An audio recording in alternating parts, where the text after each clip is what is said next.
This is problem 93 from chapter 14. The 10 kilogram sphere C is released from rest when theta is equal to 0 and the tension in the spring is 100 newtons. Determine the speed of the sphere at the instant when theta is equal to 90 degrees. Neglect the mass of rod AB and the size of the sphere. So I'm going to draw my datum so that the initial height is equal to 0. And that means my initial gravitational potential energy is 0. That's going to make my final gravitational potential energy negative, but we can do that, that's fine. And my initial velocity is 0, so my initial kinetic energy is equal to 0.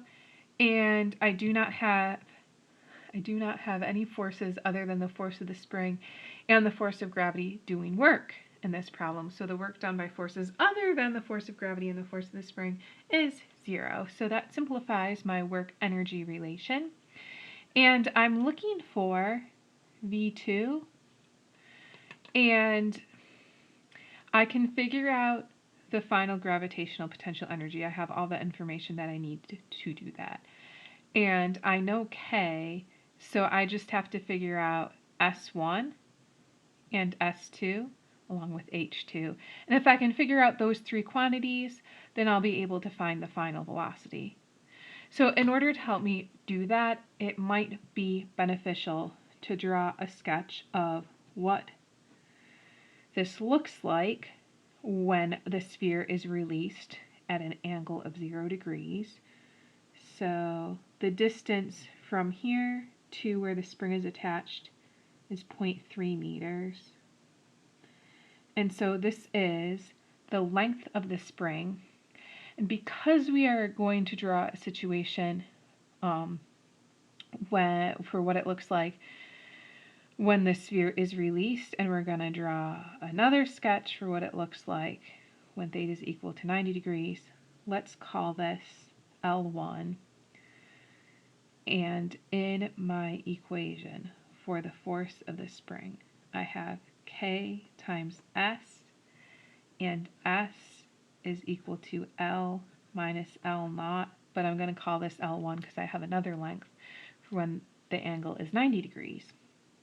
So let's draw that right now.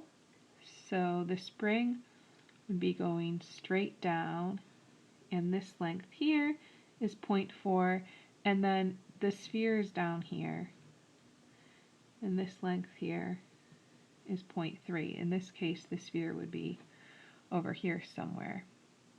So right now, all I care about is the length of the spring, and then I'm going to go back later and find H2. So this is L2. So I can say L2 is equal to 0.7. And then I'm not actually, well, okay, this is the elastic potential energy. So I need S2 here. I know S2 is equal to L2 minus L naught. The problem is I don't know what L naught is, and so I'm going to go back to what I have here and use the 100 newtons that they gave me for the force of the spring when the angle is equal to 0 to figure out L naught.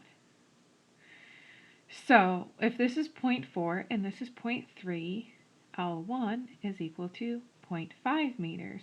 And then I'm going to use this equation over here and say when the angle is equal to 0, the force of the spring is 100 newtons. That's equal to the spring constant, which is 500, times L minus L naught, and L is 0.5 and L naught is what I'm looking for. So then I have 0.5 minus L naught. If I divide both sides by 500, this is 1/5 is equal to 0.5 minus L naught. 1/5 is equal to 0.2, and then I have L naught is equal to 0.5 minus 2, which is 0.3 meters. Okay, so now that I have that, I can say S1 is equal to L1 minus L naught.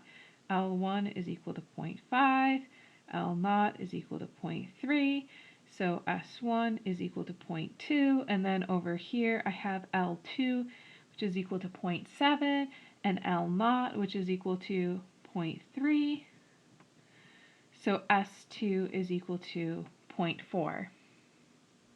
Now, I had to find S1 and S2, and also I have to find height 2. Well, this is my datum here. So this is when the height is equal to 0. So H1 is equal to 0. And the distance from here to where the spring is attached is 0.3. And then from where the spring is attached to the center of the sphere is 0.15. And my diagram here is obviously not quite to scale. Okay, so this is 0.3 and this is 0.15. So the distance from here to here is 0.45, which means H2 is negative 0.45 meters because this is below the datum.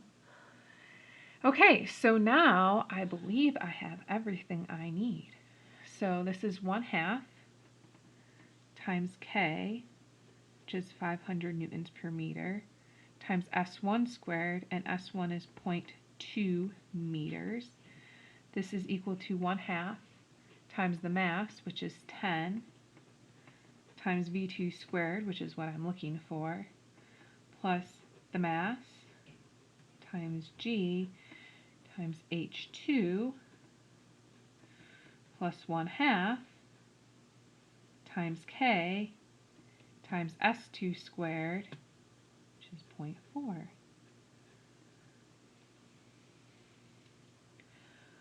Okay, then we can calculate this and solve for V2.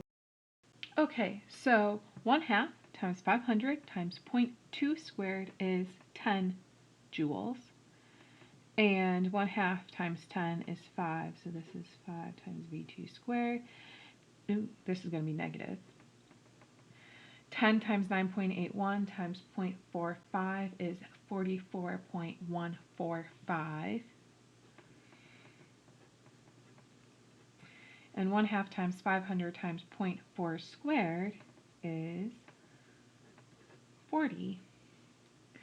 So 40 minus 44.145 is 4.145, and it's negative.